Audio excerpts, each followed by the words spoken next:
walking through the woods, one of our detectives, Kyle Williams, noticed a suspect in front of him. As he was walking forward, the suspect turned around, and Detective Williams saw his face and realized that is the suspect we were looking for. At that point, Detective Williams drew down on the suspect. The suspect proned out. He told him to get on the ground. He got on the ground immediately, proned himself out. Other detectives came and assisted, put him into custody, and put him in cuffs. At that point, detectives went and cut off. He had a backpack on. The description that we had received was a maroon shirt, dark jeans, and a backpack, which is exactly what he had on. He had a maroon shirt, dark jeans, and a backpack. Once he was in custody, the detectives went, cut off the backpack off of him because he was in cuffs. When they looked into the backpack, they saw a silver Kimber semi-automatic weapon with .45 caliber ammunition, a flashlight, and a holster on his person. During the search incident to arrest, they looked in his back pocket, and in his back pocket he had a wallet, and in that wallet he had a Colorado ID that had his information on there, and which is how we were able to identify him. Mayor David Briley. Good afternoon. First, I'd like to say thanks to the community, to the citizens of Nashville.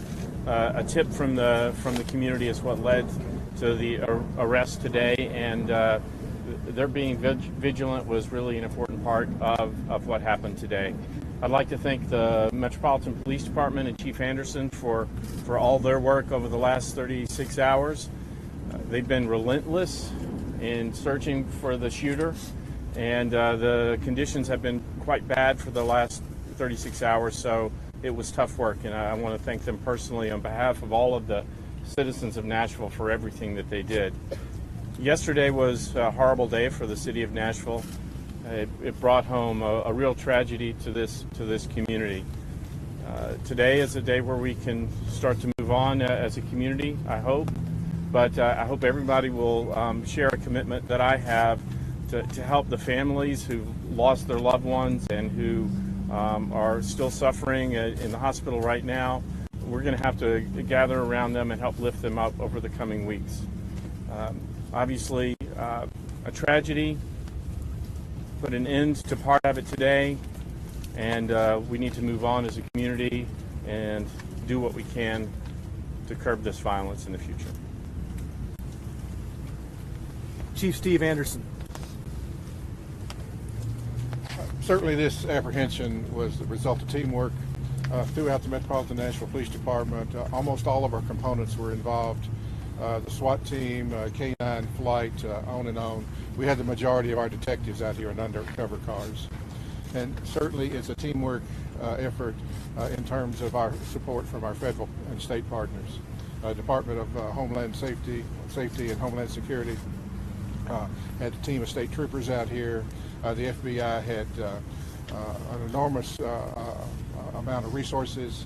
They had actually started several teams from Washington to assist us in this search. The ATF and the Secret Service likewise. And it's a community effort. This would not have been accomplished without the cooperation of the community, and it was the citizens' tip that led to this apprehension. And the businesses that have supported us bringing food out here to feed the officers who were out there in the rain, the cold, and the dark. So I applaud everybody that's been involved. And again, it was a team effort that made this possible. Lieutenant, Mr. Gavin or Commissioner Perky, Matt. Assistant Special Agent in Charge, Matt Espenshade from the FBI. Spell that. ESPENSHADE. I'd just like to thank all the entities involved for this. It was great teamwork and coming together. I'm glad we came to a quick resolution. I'd just like to thank the community as well, because there's a challenge that we still have in front of us, and that is to not forget the victims. We take very seriously our victim witness services, so those will really come into effect at this point, providing counseling services to those who were hurt and to the families who live on. So thank you for your time. David Perky, Commissioner of Safety and Homeland Security for the state of Tennessee. I was telling the chief just before we walked up here, justice is relentless, when it involves the partnerships that we have on the federal, state, and local level, especially when it's working with the citizens. And as a former mayor myself for many years, I understand what it takes for justice to prevail, and you have seen that happen today. So congratulations to all of our partners. The Department of Safety and Homeland Security was glad to be one of those. But this is a good day. Thank you. Special Agent in charge from the ATF. Good afternoon. Yesterday was a very tragic day in this community. Our law enforcement partners came together. We were determined to be relentless to bring this young man to justice. We worked very well together, and today is a day that we can begin to heal as a community. Thank you for your support. Questions, please say who you want to ask the question of. Mark Strassman, CBS News. Lieutenant Fink, grab me a second. Let's go back to the moment of capture if we can for a second. So, what was his demeanor? Did he have anything to say? Was this arrest? I was actually not at the location. I was getting information relayed. There was a little bit of miscommunication at one point, but from what I understand, as soon as the detective saw him, there was really no communication other than, you know, the detective drawing down on him, and he got on the ground and proned out and was taken into custody. Did not try to resist? Not at all. Not that I know, sir. Did he make any statement, Lieutenant? Not that I know, sir. Did he show any remorse? At this point, I wasn't there, so I can't say, but I have not received any news that or any word that he made any statements at all. That location is about 2 miles away from here, would you say? Do you have any idea how he spent the last 36 hours? Was it in those woods? Again, a lot of that information is information I can't answer because we don't know. We believe that he's possibly stayed in that same area, but again, 5,000 Mountain Springs is not far from here. It's behind where he lived, so who knows? We won't know until the investigation continues. The He was 45 found in his he was backpack. clearly able to get some material, was he not? He was able to get the backpack. He was able to get his gun. He was able to get his shirt. Yes, when he was caught, he did have a maroon shirt, dark jeans, and a black backpack with, again, a silver Kimbrough semi-automatic weapon, flashlight, a holster, and some 45 cal ammunition, and that's all we have at this point. Now, originally, there was 2 guns that were reported missing. One of them was found on him. Where was that 4th? I'm sorry.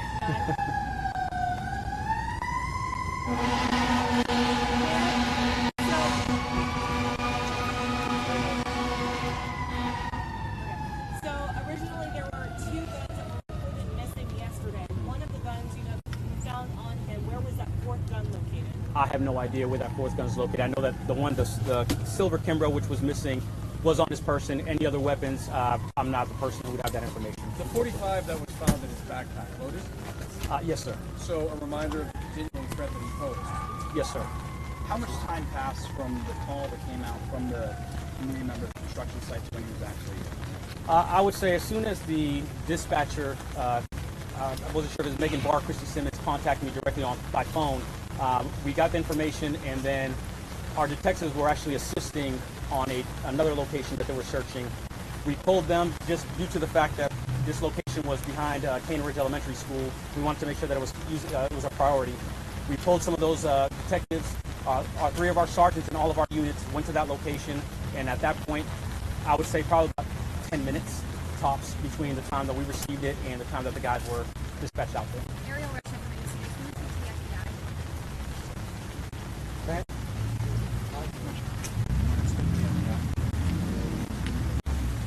Yes, ma'am. Sir, how concerned are you that Travis Reinking was able to slip through the cracks? Are you staying from the time yesterday of the shooting until now, or? How concerned are you that Travis Reinking has a past mental health history, and he also has had many run-ins with law enforcement, including the Secret Service? The FBI is aware of him. How concerned are you that he slipped through the cracks? Okay. I can tell you from our perspective, after the incident at the White House and the assessment that happened in the Springfield office, that every federal resource was brought to bear, and that we were able to effectively neutralize what we felt was the threat at the time by ensuring that he did not have the ability to purchase or own weapons, and that those weapons were taken. How was he able to get that gun back? That I would have to refer you to the Illinois State Police or the Sheriff's Office there in Illinois. Should his father connection he might have had with sovereign citizen? We are investigating all of the possibilities to any groups, but right now we have no information to provide on Should that. his father have given him back those weapons? I can't make that assessment. Obviously, it's a very tragic thing. He was not able to possess or own those weapons, so on its face, yes. Has his father given a reason for why his weapons were given back? I haven't heard that. Are there any gun laws that the father may have violated by giving his son the weapons? I would refer that over to ATF. All right, Mr. ATF. So happens you're right there, man. I appreciate you being here. So is it possible that his father could be subject to gun laws? Could his father have violated gun laws by giving his son the weapons? It is possible if you transfer weapons knowingly to a person that is prohibited, so that could potentially be a violation of federal law. As far as you know, for your agency, has the father told you, or do you know why, the stated reason for giving him back? I can't speak to that at this point. Is he under investigation? All federal partners are looking at him for any potential violations of federal firearm laws or obviously the homicide he committed. He could face charges. He potentially could. But yes, could sir. Reinking, was he supposed to have guns here in Tennessee? State law is obviously different, but even though his guns were taken away in Illinois, should he have had weapons in Tennessee? He should not have had weapons, correct. In Tennessee. In Tennessee. So he was legally stripped of his ability to purchase or possess weapons? Well, that actually goes back to the FBI. They control the NIC system, not ATL. Okay. Lieutenant Laura, if I could ask you a question. Lieutenant who? Laura? Lieutenant Laura. Yes, sir. Can you give us an idea of how this man was able to survive and escape your dragnet? What do you think that he was able to do to avoid? I have to say that I don't know. We don't have that information. I wasn't involved in a lot of the planning and a lot of the search. I had a specific job, and Art and Unit had a specific job, so there's a lot of things that we have to take into account that I don't know of. So all I know is that when we caught him, he was at 5,000 Mountain Springs in that area.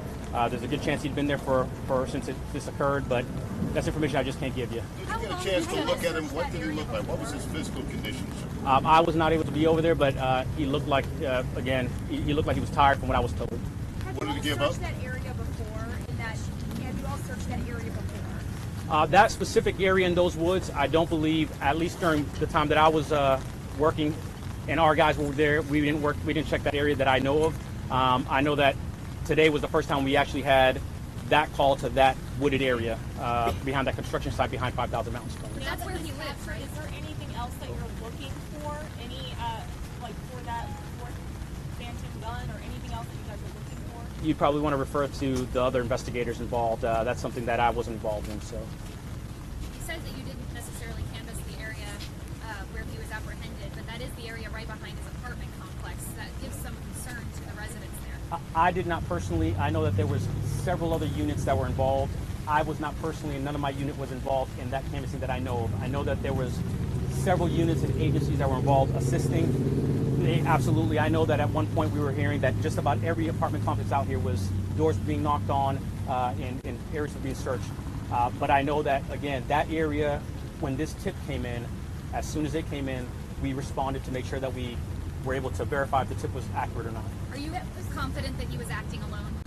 I don't have that information. Again, that's something you're going to have to refer to somebody else. Did he run from them, Lieutenant? When they came upon him there in the woods, how far back was he? Did he try running? Did he chase him? From what I was told from the detectives that apprehended him, he did not try to run. As soon as the detective saw him, he pulled out his weapon and told him to get on the ground, and immediately, from what I understand, he got on the ground, proned out. Other detectives went, helped cuff him, search him. They found in his back pocket his ID, and then they cut off his backpack and found the weapon in there. Can we speak to the gentleman from the FBI? Over there right now. We have a crew. Last over question.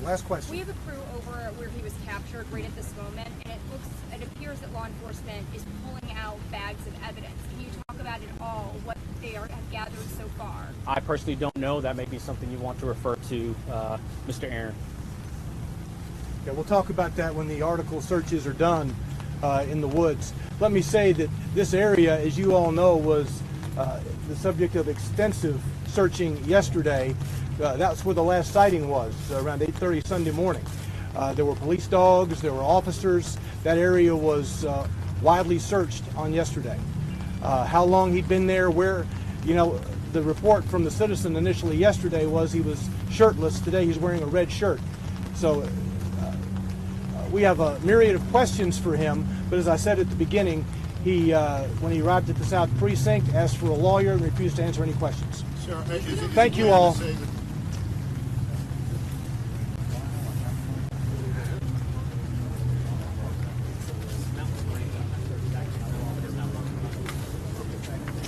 Nice arm workout.